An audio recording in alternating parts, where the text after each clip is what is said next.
Imagine करो तुम एक परफेक्ट वेबसाइट बना ली है, डिज़ाइन मस्त है, कंटेंट टॉप नॉच है, लेकिन फिर भी ट्रैफिक ज़ीरो। क्यों? क्योंकि सिर्फ वेबसाइट बनाना इनफ नहीं है।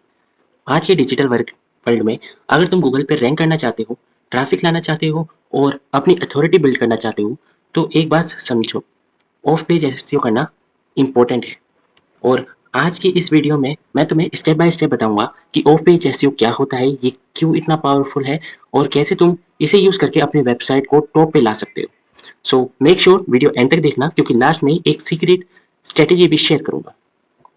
सबसे पहला क्वेश्चन आता है, what is of page SEO? Simple language में समझो, ऑफ पेज एसईओ का मतलब है वेबसाइट के बाहर के होने वाले एक्शन जो तुम्हारी रैंकिंग को इम्प्रूव करते हैं। अब इसमें आते हैं जैसे बैकलिंक्स बनाना, या फिर सोशल मीडिया के सिग्नल्स, या फिर ब्रांड मेंशन करना, गेस्ट पोस्टिंग करना, इस तरीके से। अगर ऑन पेज एसईओ तुम्हारी वेबसाइट का फाउंडेशन है, तो ऑफ पेज एसईओ तुम्हारी वेबसाइट की रेपुटेशन है। गूगल का एक सिंपल लॉजिक है, जितना ज़्यादा ट्रस्टेड वेबसाइट तुम्हें रिकमेंड करेगी, उतना ही ज़्यादा तुम्हारी अथॉरिटी बिल्ड होगी।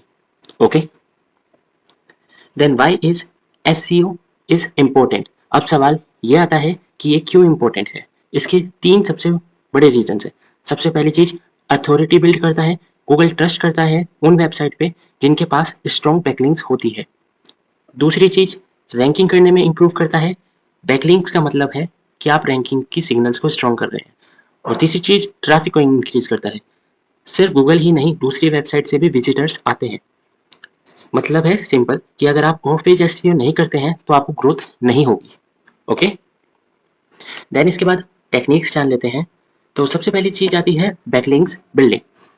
बैकलिंक सबसे पावरफुल फैक्टर है, बट याद रखना कि क्वालिटी ज़्यादा मैटर करती है क्वांटिटी से। हाई क्वालिटी बैकलिंक्स कहाँ से मिलती है? अब चाहे फिर वो हाई अथॉरिटी ब्लॉग्स हो गए, या फिर न्यूज़ की वेबसाइट होगी, या फिर कोई आप जिस कंटेंट पे डाल रहे हो उसी नीच पर कोई और वेबसाइट हुई, वहाँ से।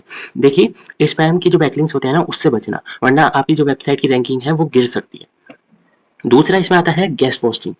गेस्ट पोस्टिंग मतलब दूसरे वेबसाइट पर आर्टिकल लिखना और अपनी वेबसाइट का लिंक लेना। बेनिफिट्स होते हैं इसमें, बैकलिंक्स मिलता है, अथॉरिटी बिल्ड होती है और ऑडियंस रीच बढ़ती है। सोशल मीडिया मार्केटिंग, अब चाहे इंस्टाग्राम हो गया, फेसबुक हो गया, ट्विटर हो गया, ये सिर्फ एक टाइम पास की चीज़ें नहीं है। यहाँ से आप ट्रैफिक और सिग्नल्स दोनों देते हैं। अगर आप रेगुलरली पोस्टिंग करेंगे, एंगेजमेंट को इंक्रीज करते रहेंगे, तो आपका एसईओ जो है वो भी बूस्ट होगा। ओके, देन इसके बाद आता है फोर्थ, ब्रांड मेंशंस। अगर लोग तुम्हारी वेबसाइट या तुम्हारे ब्रांड का नाम ले रहे हैं, इवन बिना लिंक लगाए भी, तो गूगल उसे ट्रस्ट सिग्नल्स मानता है। फिफ्थ आता है डायरेक्टरी सबमिशन। अपनी वेबसाइट को ट्रस्टेड डायरेक्टरीज में सबमिट करो, जिससे वेबसाइट की लिस्टिंग साइट्स में, बट लो क्वालिटी डायरेक्टरीज को अवॉइड करना। फिर आती है फॉर्म पोस्टिंग। अब ये फॉर्म पोस्टिंग क्या होता है? जैसे कि क्वेश्चन आंसर्स वाली साइट होगी, जैसे क्वेरा हो गया, रेडिट हो गया, ऐसे प्लेटफॉर्म्स जो हेल्प करे लोगों की, और उसी में ही स्मार्टली अपनी वेबसाइट का भी लिंक यूज करो, जिससे कि ट्रैफिक भी आए और एक ट्रस्ट बिल्ड हो। दोनों मिलता है अगर आप इन फॉर्म पोस्टिंग के थ्रू या क्वेश्चन आंसर जैसी साइट्स होगी, इनके थ्रू अगर आप काम करते हैं तो। ओके, देन इसके बाद आते हैं कॉमन मिस्टेक्स पर।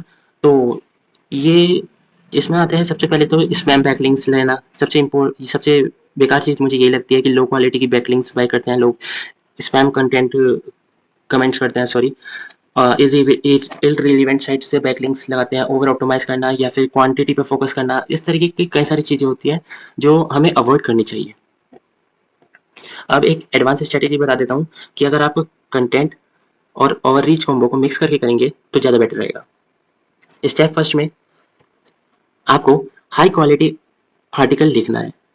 देन सेकंड पॉइंट में आपको उसी से ही रिलेटेड वेबसाइट्स को ईमेल करना है, उन्हें बोलना है कि तुम्हारा कंटेंट रेफर करे।